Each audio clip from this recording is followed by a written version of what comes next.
Sejam absolutamente bem-vindas a mais um Tablecast. Meu nome é Evelyn Liu, eu estou aqui com meu marido e host Felipe Pássaro. Sejam muito bem-vindas. E Momô, qual é o tema de hoje? Hoje a gente vai falar sobre um livro, Então, Mulher, Qual é a Sua História?, em que a gente conversa sobre ressignificação de histórias, da teoria dos setênios. E quem que a gente trouxe para conversar sobre esse assunto, Marzão? Sobre esse livro? Grandes amores da minha vida, Gracinha.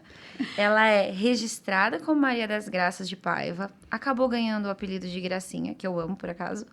Ao casar-se, ela ganhou Siracusa, Graça Siracusa, filha e irmã de professores, acabou escolhendo o caminho da fonoaudiologia. E a partir daí, a comunicação e a linguagem passaram a ser seu maior interesse. E, bem, eu acho que o que eu queria trazer já direto, como é que você se define?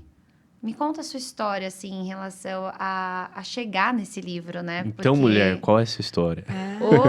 Boa pergunta.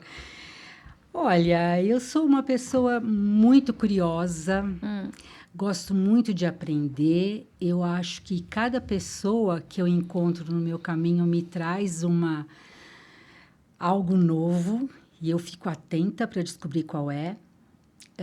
Mesmo na área da fonoaudiologia, quando eu recebo um paciente novo, normalmente a maioria criança, assim, sem baixinho comigo mesmo, eu pergunto: que você veio me ensinar, sabe? Legal. Porque eu sei que eu vou aprender alguma coisa com essa criança, com essa família, né? E eu acho que desde sempre eu queria fazer algo que me colocasse em contato com o outro, né? De primeiro eu queria fazer medicina, depois eu falei, mas eu quero ser mãe, eu quero ter tempo também de cuidar dos filhos, então acho que eu tenho que mudar um pouquinho, né? Ai, ótimo que eu consegui achar esse caminho da fonoaudiologia, porque adoro. E é, como você disse, né? É o caminho, falar sobre linguagem, trabalhar com essas questões da comunicação, para mim é o que eu mais gosto. E aí, né? Vai, aprende. Um dia você fala assim, ai, que vontade de escrever, né? Então, lá pelos meus 42 anos, me deu uma vontade de escrever. Eu peguei lápis e papel e lá fui eu fazendo Deu tudo voz isso. pro lápis. Mas isso eu acho incrível, porque, querendo ou não, o livro não aconteceu agora. É desde lá, né? Sim. E eu fiquei com aqueles poemas, aquelas crônicas guardadinhas no computador. Falei, de vez em quando eu lia, falava assim, nossa, não é que isso aqui tá bonito? Caramba, olha como eu estava me sentindo naquele momento, né? Sim. Aí eu falei, puxa, queria passar isso adiante. Mas, eu falei, não é todo mundo também que vai pegar um livro de poema, abrir e ler. E eu falei, precisa ter um sentido, precisa ter um caminho para essa leitura. Sim. Aí eu pensei, falei, por que não seguir um caminho dos setênios, né? Que são essas leis que regem nossa vida a cada 7 anos. E aí eu comecei a olhar para os meus poemas e eu falei, e eles estão encaixando nos setênios. Aí, pronto. E falando em setênios, para quem tá ouvindo a gente, elabore mais, explique mais. Porque, apesar de, tipo, você, na hora de ler o seu livro, é óbvio. Só que trazer o termo para você mergulhar foi muito incrível. Então, eu acho que vale a pena o desenvolver em cima disso também. Então, essa linha de raciocínio, de pensamento, vem da antroposofia do Rudolf Steiner. E a doutora Gudrun Berghardt, ela é uma médica, né, que se formou aqui no Brasil e foi para a Alemanha aprender, estudar a medicina antroposófica. E aí, quando ela voltou, ela começou a trazer esses conteúdos todos aqui para o Brasil, a formar médicos e outros profissionais. E ela foi criando vários caminhos dessa filosofia, tanto na agricultura, na área da saúde, na área da arquitetura, da arte. Ela foi trazendo tudo isso. E depois ela se dedicou a trazer essas informações específicas sobre a biografia humana, essas leis que regem a biografia humana. Então, essas leis dizem que a cada 7 anos nós estamos regidos por leis, né? O nosso desenvolvimento, com certos objetivos, com algumas vivências específicas para esse momento, para a gente poder desenhar na linha do tempo a nossa história, né? Escrever a nossa história na linha do tempo. Ela tem vários livros, todos belíssimos. Gente, eu acho que eu nunca tinha ouvido, né, tanto sobre, né, o assunto em si. Eu não tinha nem ideia que tinha estudos para essa área. E eu tive a honra, né, a oportunidade de fazer a minha biografia com a doutora Gudrun, quando eu tinha 28 anos. Caraca. Como é que vocês se conectaram? Porque eu trabalhava com a Beatriz Padovan, na clínica da Beatriz, e a Beatriz que trouxe esses conteúdos antroposóficos para mim, para nós, na época que trabalhamos com ela. E quando eu conheci isso, eu falei, nossa, é meu caminho de vida. Meus filhos vão, quando eu tiver filhos, porque na época eu era solteira ainda, eu falei, vão estudar nessa escola, com essa pedagogia, e a partir daí eu comecei a estudar antroposofia de várias formas. E sendo mãe de 3, que na escola, vivendo na prática essa pedagogia, trouxe também muita experiência para o consultório e para a minha vida, enfim, né? De várias formas. E aí, na hora do livro, eu falei, vamos lá, né? Vamos trazer com essa linha do tempo que vai ficar bem útil para quem lê. Não, para mim, o livro é utilidade pública, literalmente útil. E, Gracinha, uma coisa é a teoria dos setênios, né, que a gente já entendeu um pouquinho aqui, mas quando que, na prática, assim, com a pele no jogo, você sentiu que, pô, essa teoria faz todo sentido? Ela realmente está acontecendo na minha vida, ela é real? Tem algum momento, assim, que você ficou marcada por isso?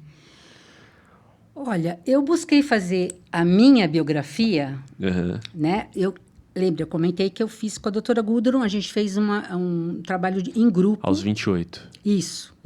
Aos 40 e pouquinho, eu fiz de novo. Então, tem profissionais que se formam em biografia, para você poder fazer a biografia de outra pessoa, você tem uma formação para isso. Entendi, nessa linha. Então, que eu não fiz, né? Mas eu fiz a minha várias vezes e li muitas coisas, então ficou uma coisa familiar para mim. Então, aos 40 eu fiz novamente e depois, agora aos 63, né? Há 7 anos atrás, eu fiz novamente. Porque são momentos totalmente diferentes. Nossa, fiquei morrendo de vontade de fazer. E a proposta... Se encaixou certinho. Sim, porque a proposta da terapeuta biográfica, ela vai trazendo para a gente perguntas, mais ou menos como eu fiz no livro, só que bem mais profundo, sobre as lembranças que a gente tem, os sentimentos que fizeram parte daquele momento, daquele setênio, né? Quais eram as pessoas com as quais eu me liguei mais, e aí vai indo, você vai fazendo um traçado. E cada setênio é trabalhado individualmente, né? E você faz um trabalho artístico, por exemplo. Você pode produzir um texto, você faz uma pintura, um desenho. Eles te solicitam isso, você escolhe o caminho e faz, né? E no final você tem a sua própria exposição da vida ali, né? De uma forma artística. E esse processo demora quanto tempo para você fazer? Então, eu agora com 70 anos levaria pelo menos uma sessão de introdução, 7, uma para cada setênio e uma de encerramento. 9 a 10. Depende, porque tem setênio que é tão complicado, né? Que a gente acaba ficando mais tempo. Mas quanto mais novo a gente mais rápido né? Porque a história está curta ainda. Mas aí, para quem é novo, você faz projeções, você cria né? Assim, nossa, que legal! Até onde eu fui desse momento, então eu construí isso, vivi isso. Então, agora eu quero seguir e tenho escolhas que eu posso fazer, né? Aquela autoavaliação que a gente faz sempre. E agora relembrando de fato o que aconteceu na vida da gente. Sim. Ressignificando as coisas difíceis também. Eu achei isso... É porque a gente lê o livro, né? E, assim, um dos pontos que eu achei mais legal é justamente isso. Você pegar, olhar para aquele setênio, ver o que aconteceu ali, os sentimentos que você teve, as pessoas que você se envolveu e dar um sentido que pode trazer um pouco mais de conforto para o coração, para situações ruins, aprendizado. Eu acho que se eu fosse trazer o principal benefício da teoria dos setênios quando se aplica ela para a sua vida, eu acho que é isso. Eu não sei se você concorda ou se tem mais alguma coisa para acrescentar, assim, em termos de do que fazer essa biografia através dessa teoria pode agregar na nossa vida. Isso, porque a gente tem dores guardadas, né, sedimentadas aqui dentro, que a gente não sabe de onde vem direito. Sim. E aí, quando você vai lá escafunchar no seu baú, Escafunchar. Eu amei essa palavra. tirar as coisas do baú que você guardou e olhar para elas. E isso, muitas vezes, a gente não gosta de fazer, porque dói, né? Tem coisas que a gente não entende até hoje e não quer olhar para aquilo, sabe? Joga embaixo do tapete. Mas quando a gente olha com esse olhar amoroso de, poxa, é minha história. Eu sofri isso, mas eu sofri e eu aprendi com isso, né? Porque todo sofrimento acaba numa aprendizagem. E eu falo muito, eu usei bastante página para falar sobre essa questão do primeiro setênio, da criança interior, né? Porque essa criança que viveu lá e que tinha medo, que tinha inseguranças, ou que levava muita bronca, não sei, tinha muita limitação, ou não, ou tinha total liberdade, que isso também acaba não sendo tão bom. Essa criança tem as feridas guardadas e que estão ali. Mas essa criança também, ela está viva dentro de nós e ela pode nos levar para um futuro gostoso, sabe? Divertido, criativo. Ela que faz a gente ter entusiasmo pelo novo, né? Você poder olhar e ter aquela admiração, aquela veneração por aquilo que está acontecendo, ou aquilo que você está observando. Isso é sua criança interior que faz. E se a gente não der espaço para ela, você vai ser um adulto amargurado, né? Ela teve a amargura dela, mas a gente tem que ir lá acolher essa criança, trazer ela no colo, abraçar e falar, olha, somos parceiras agora. Você vai me ajudar e eu vou te ajudar. Não, isso que você falou, você foi contando assim, eu acho que é perceber o quanto a gente tem muito mais a ganhar ao revisitar essa criança e acolher essa criança do que a perder. Porque, assim, muitas pessoas gostam dessa frase, ignorância é uma bênção. Eu não concordo. Porque, na verdade, você apanha e sofre, nem sabe o porquê, né? Então, se você conseguir, assim, através da consciência e mergulhar em si, trazer o porquê que você está sofrendo, te dá a possibilidade de cura, a possibilidade de, ok, esse é o problema, qual é a solução? Então, eu acho que a gente perceber e enfrentar, a gente tem muito mais a ganhar, apesar do fato de que vai doer. E tá tudo bem. Sim. Então, o que eu acho fantástico, que eu não sabia, que você fez isso tão nova e você foi fazendo, você percebe, tipo, além de só acolher, você vê que esse mergulho com essa frequência que você deu, né, em se revisitar, te ajudou também a andar para frente de uma forma diferente? Ah, sem dúvida. Que é o que a gente fala, ressignificar esse passado, né? Essas memórias que vêm e que não tem só sofrimento também, vamos combinar. Ixi, tem muita coisa boa, muita lembrança boa para a gente se inspirar, né? E, então, para mim, isso... mas sempre que fica, né? A gente tem mania de guardar só o que é duro. Então, quando você olha para as durezas e traz uma compreensão para elas e se perdoa, sabe? Porque às vezes a gente fala assim, ai, porque eu fui tão burra, ai, eu devia ter feito diferente. Não, não podia fazer diferente. Você estava dando o que você podia na época, você estava recebendo da sua família o que eles podiam te dar na época. Então, pronto, vamos fazer as pazes com isso e vamos tocar a vida para frente. Sim. Né? Porque a gente tem que mudar. Sim. Não vamos ficar repetindo o que não deu certo. Sim. O que não deu certo, a gente Lidar tem que... né? Né? E aproveitar o futuro, que o futuro é um presente. Inclusive, Exatamente. no seu livro lá, eu O gostei Felipe dessa frase. amou esse jeito de você, seu prisma, sabe? E eu acho que escolher entender que é um presente e ressignificar, e a escolha da parte da decepção e do sofrimento também. Eu até guardei um trecho aqui que você colocou a matemática, né? Que eu achei muito fantástico, porque você acabou de falar.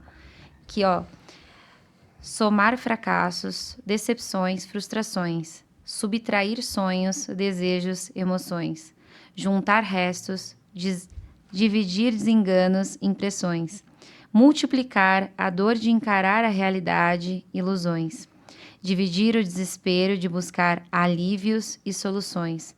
O difícil é fazer a prova real. Então, daqui eu grifei essa parte, porque eu acho que é isso. A gente também pode ficar mergulhado nisso ou trazer a pele no jogo para escolher viver a vida de uma forma diferente. Exatamente. E eu acho que é isso que eu quis dizer com a prova real, né?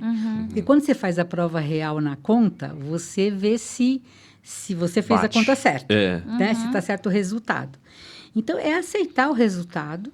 Então, eu começo falando de coisas bem pesadas, né? As coisas difíceis e tudo.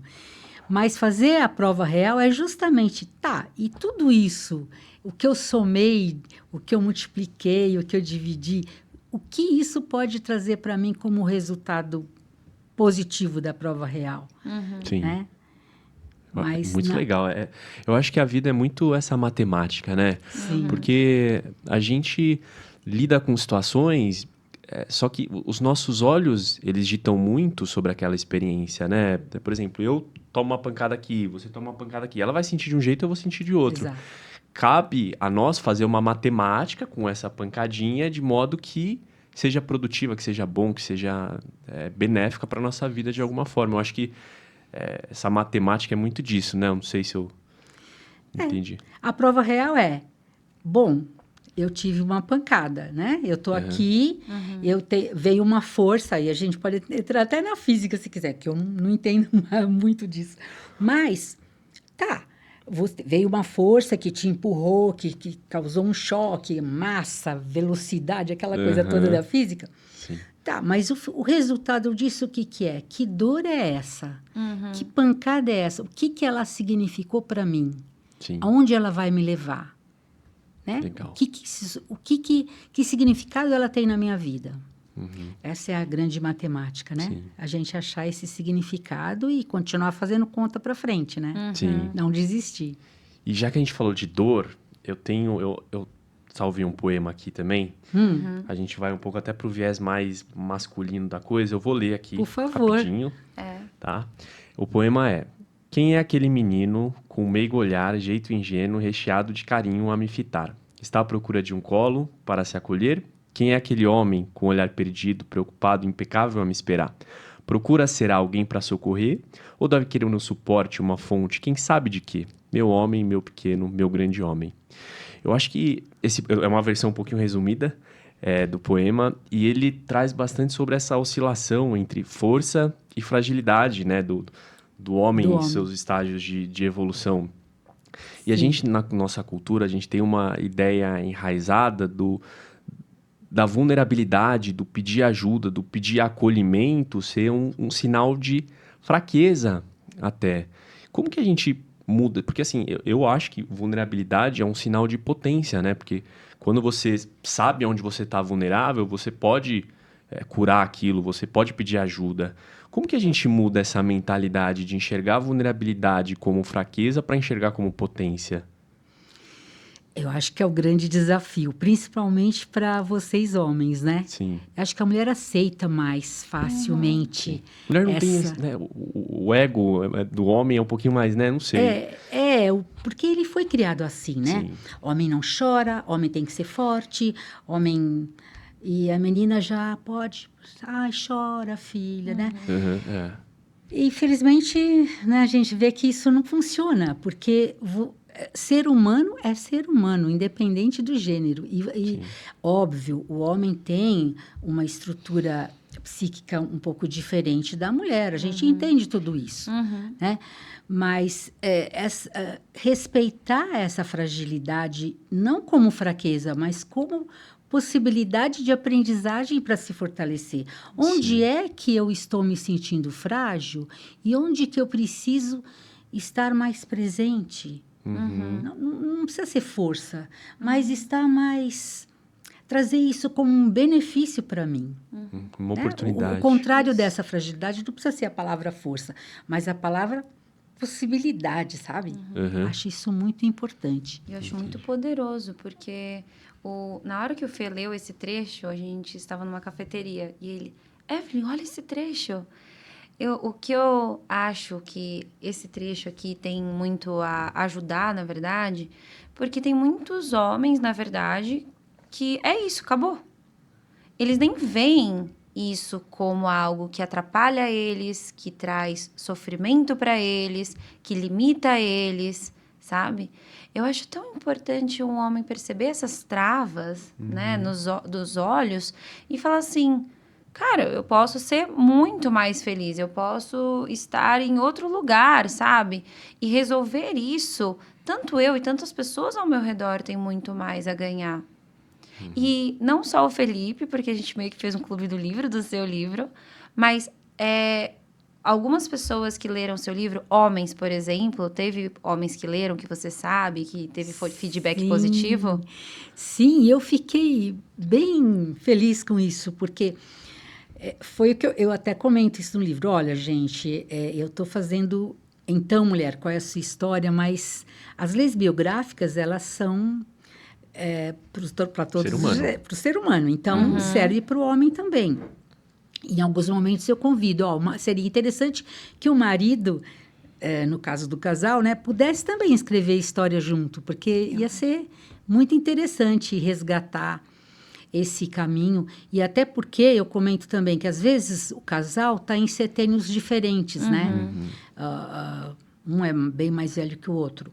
E aí, a gente também tem que entender que é uma outra dinâmica, é uma outra busca, que não é a mesma que a minha, se eu estou num setênio diferente. Então, entender isso e respeitar o momento do outro é muito importante, né?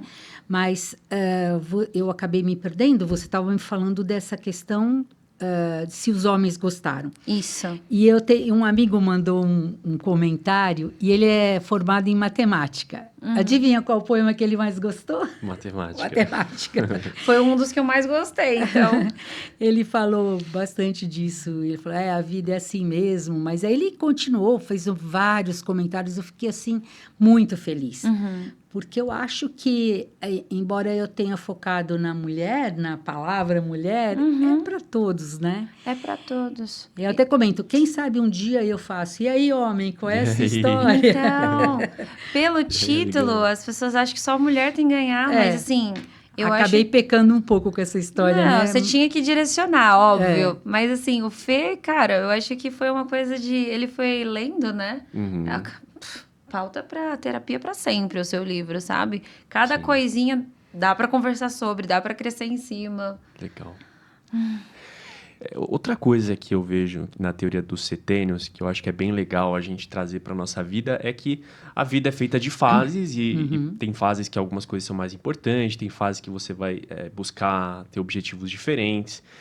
Só que o que eu vejo, assim, na maioria de nós, seres humanos, é que a gente quer estar pronto o tempo todo. E a gente resiste a essa ideia de que a vida é feita de fases e que tem uma evolução para acontecer. Teve alguma fase, assim, que... não digo fase, eu digo dos setênios, que foi mais desafiadora de aceitar que precisava evoluir? Alguma coisa nesse sentido? Ou algum insight que a gente possa trazer para a galera que resiste a essa ideia de que ela vai ter uma curva de aprendizado, ela vai passar por fases? Olha, eu acho que cada um tem o seu segredo, sabe? Cada setênio.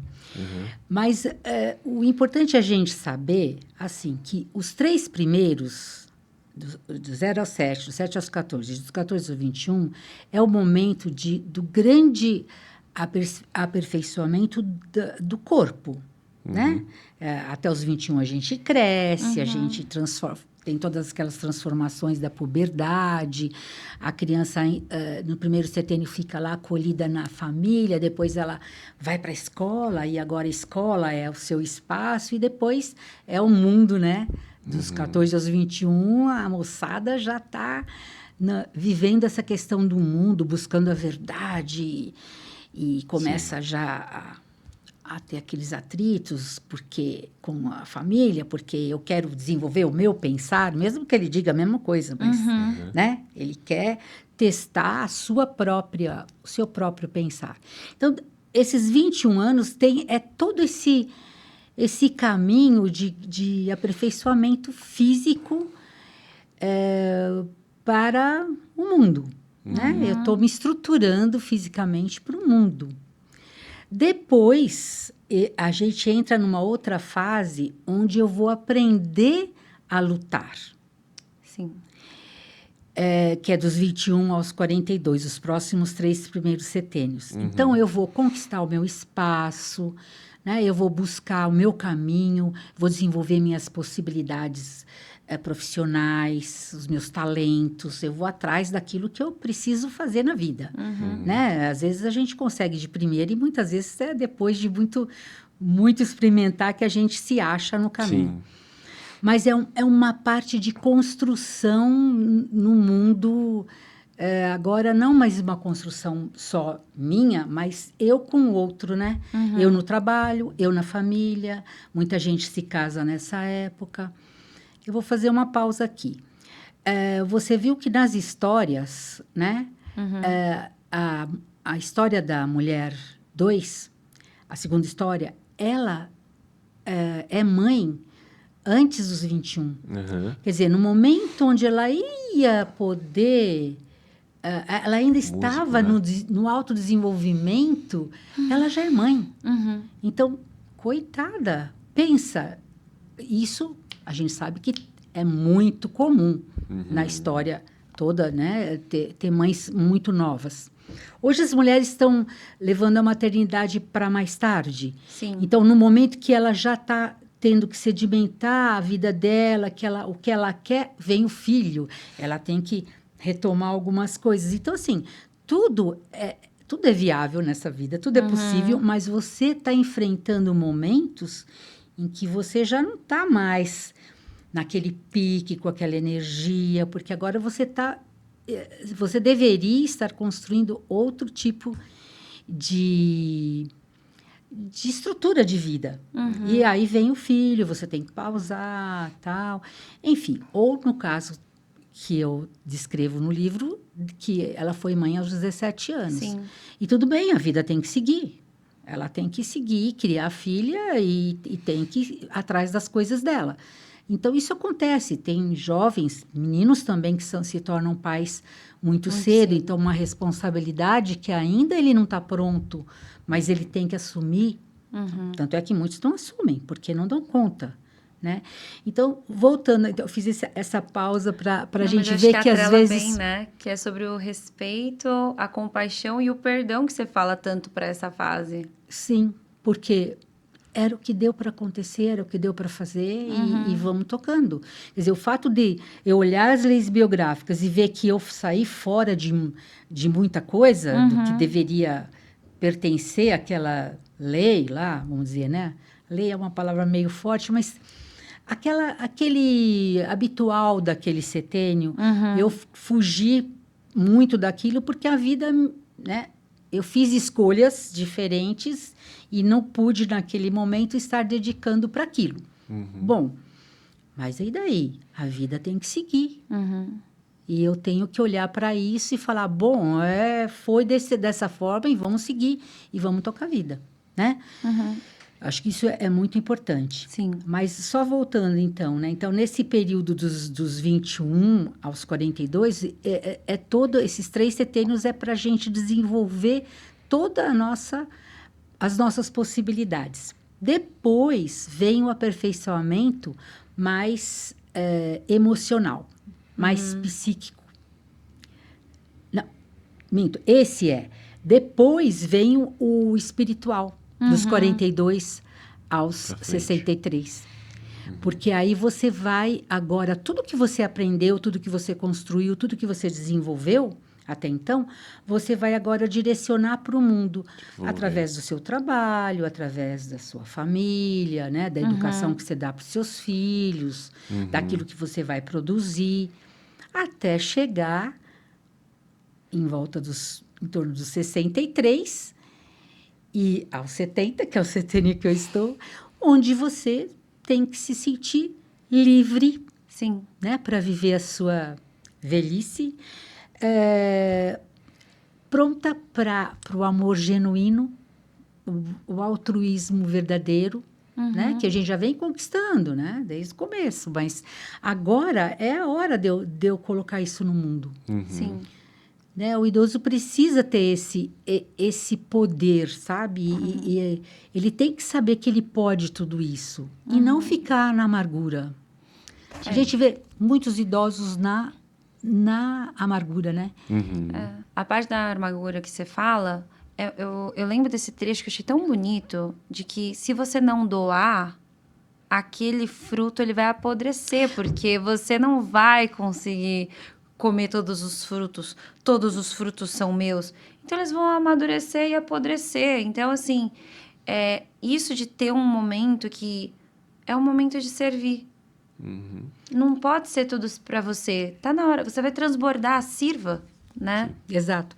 É uma metáfora, inclusive, da doutora Gudrun, né? Que eu comento que é do livro dela. E eu achei lindo isso, porque você, nessa idade, você está dando frutos já.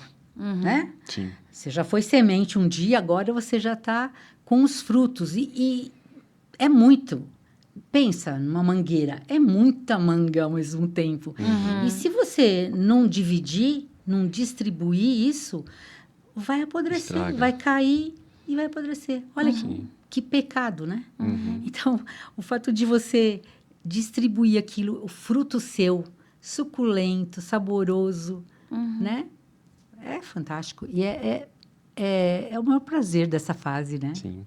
E, Gracinha, a gente estava falando há pouco sobre o fato de algumas coisas terem acontecido meio que fora de ordem, em momentos tão não propícios.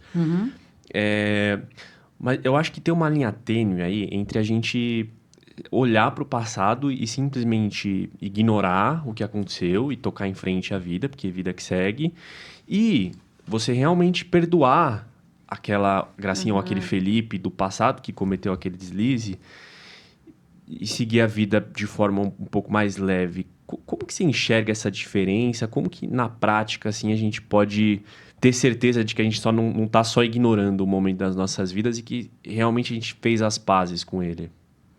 Olhando para eles, né? Trazendo para a consciência, porque aquilo que a gente não quer lembrar fica tudo sufocado lá dentro, guardadinho naquele baú bem trancado, né? E a gente precisa olhar para ele.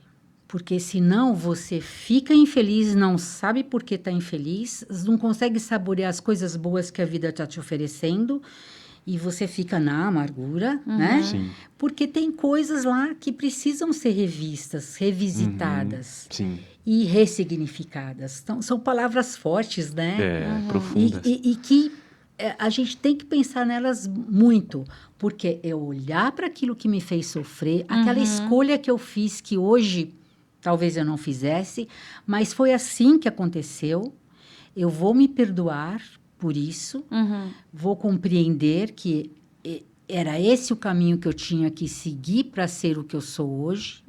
Então, a partir de agora, o que eu posso fazer para amenizar isso que já aconteceu e que não pode ser mudado? Como é que eu posso fazer do meu futuro algo diferente do que foi esse passado? Sim. Né? Eu acho que se pôr disposto a um processo né, aprendizagem a todo momento.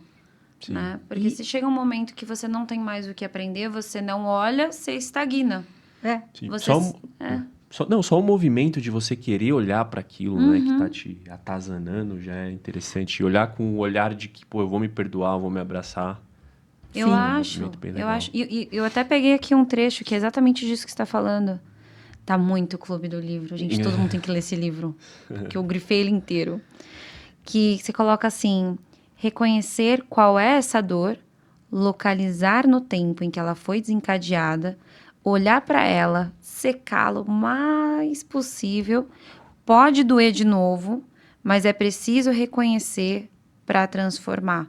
Então, eu acho que é tão importante porque senão as pessoas perdem tempo de vida. E dá dó de perder tempo de vida só porque você ficou com medo de olhar para aquilo, né? Sim.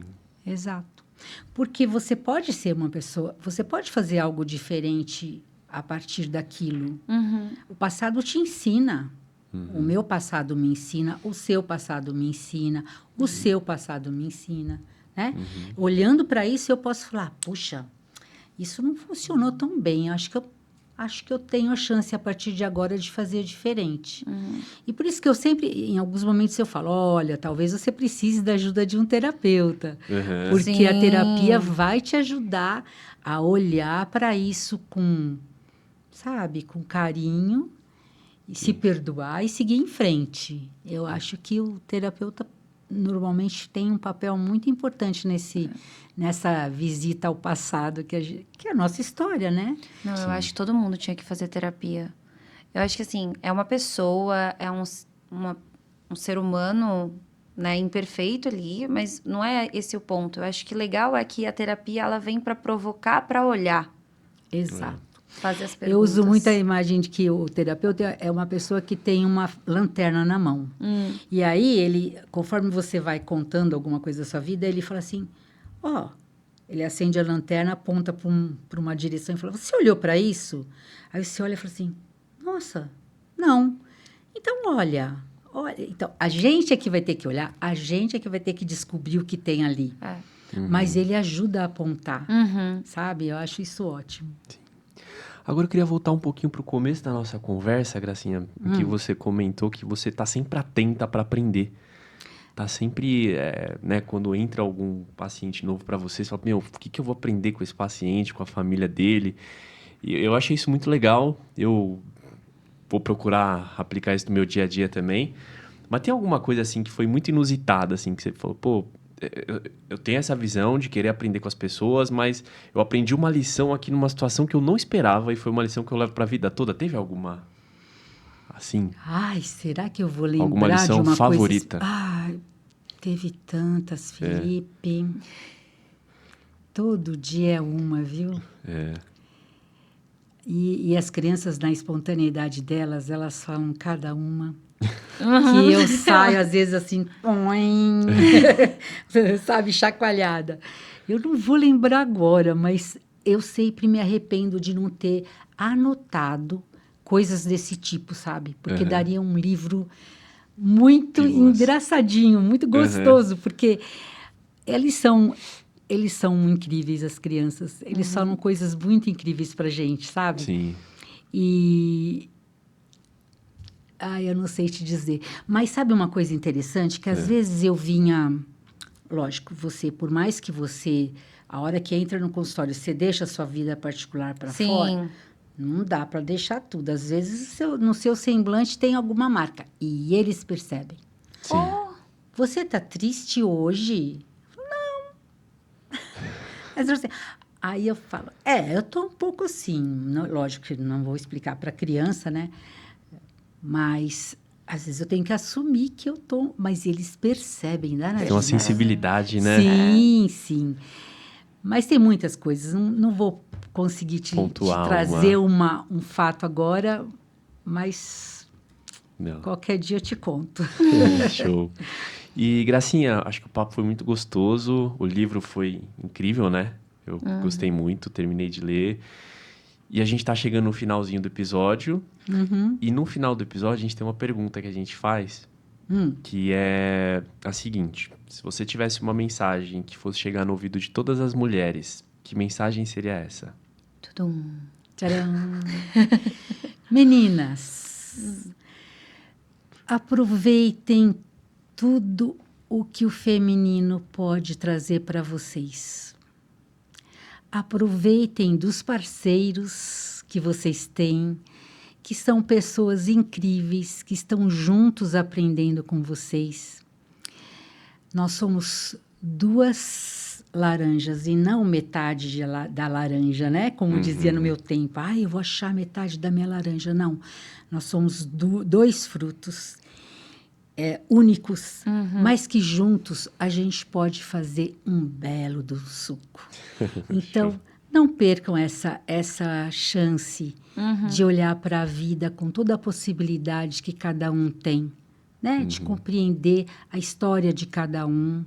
Somos produtos da nossa história e, a partir dela, a gente pode mudar a nossa vida e mudar o mundo. Né? Então, acho que a gente precisa ter essa consciência e tocar. É isso. E bora olhar pra história. Esse seu livro, eu acho que eu indicaria para absolutamente todas as mulheres que eu conheço. É um olhar para uma onda muito, muito, muito grande, aí muito assustadora. Eu vou beber água, vou me afogar, e aí você mergulha por baixo, sabe? Então, para todas as pessoas que querem viver o teu livro, né, e olhar para si, ter esse mergulho para dentro, aonde as pessoas encontram o seu livro? Ele está vendo, ele é virtual, né? Só online, na Amazon. E foi best-seller no dia do lançamento. Olá. Tcharam! Já diz alguma coisa, hein, gente? Então. Então, tá lá. E um dia, quem sabe, ele vem ser um livro físico, né? Porque o primeiro é meu. Autografado. É um sonho, né? Vamos ver se a gente consegue fazer isso. E através do seu livro, eu sei que você também tem intenção de mentoria. Como é que as pessoas te procuram para uma mentoria? Isso. Eu já venho trabalhando nessa questão de mentoria para facilitar um pouco a vida entre pais e filhos, né? Trazendo conteúdos muito fundamentados na antroposofia, porque eu sempre estudei por aí, né?